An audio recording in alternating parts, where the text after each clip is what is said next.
سنت موقدہ اور غیر موقدہ عام طور پہ اس کے پڑھنے کے حوالے سے دو فرق بیان کیے جاتے ہیں کتابوں کے اندر۔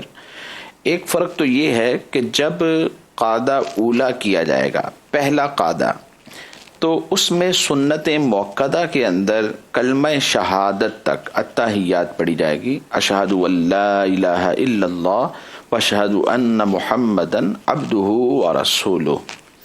اور جو سنت غیر موقدہ ہے اس میں یوم یقوم الحساب تک، بالکل آخر تک جیسے قاعدہ اخیرہ میں پڑھتے ہیں ویسے پڑھ لیا جائے گا۔ ایک تو یہ فرق عام طور پر کتابوں میں لکھا ہوتا ہے، اور دوسرا یہ فرق بیان کیا جاتا ہے کہ سنت موقدہ میں جب ہم تیسری رکعت شروع کرتے ہیں تو اس میں تسمیہ کے بعد سورہ فاتحہ سے شروع کر لیتے ہیں، جبکہ سنت غیر موقدہ کے اندر تسمیہ سے پہلے ثنا پڑھی جاتی ہے، تعوذ، اور پھر اس کے بعد تسمیہ پڑھ کر سورہ فاتحہ پڑھی جاتی ہے۔ یعنی جس طرح پہلی دو رکعتیں ادا کی، اسی طرح دوسری دو رکعتیں سنت غیر موقدہ میں۔ تو یہ عام طور پر دو فرق پڑھنے کے حوالے سے سنت موقدہ اور غیر موقدہ میں بیان کیے جاتے ہیں۔ اچھا، ان کے اندر صورتیں ساری رکعتوں میں پڑھی جائیں گی؟ جی، صورتیں جو ہے وہ ساری رکعتوں میں پڑھی جائیں گی، یہ بھری صورتوں کے ساتھ پڑھی جائیں گی۔ یعنی سورہ فاتحہ بھی ہوگی اور سورہ اخلاص بھی پڑھی جائے گی۔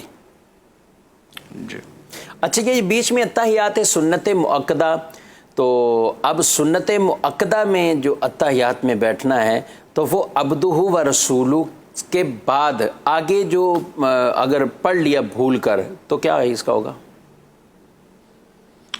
اگر کوئی شخص بھول کر اتنا پڑھ لیتا ہے اللہم صلی علی محمد، تو اس پر سجدہ سہو واجب ہوگا۔ صحیح، یعنی یہاں تک اسے، جی ناظرین یہ بات اس لیے بطور خاص عرض کر رہا ہوں کہ کئی ایسی غلطیاں جنہیں ہم بظاہر چھوٹا سمجھتے ہیں لیکن اس سے ہماری نماز بسا اوقات سجدہ سہو بھی لازم ہو جاتا ہے۔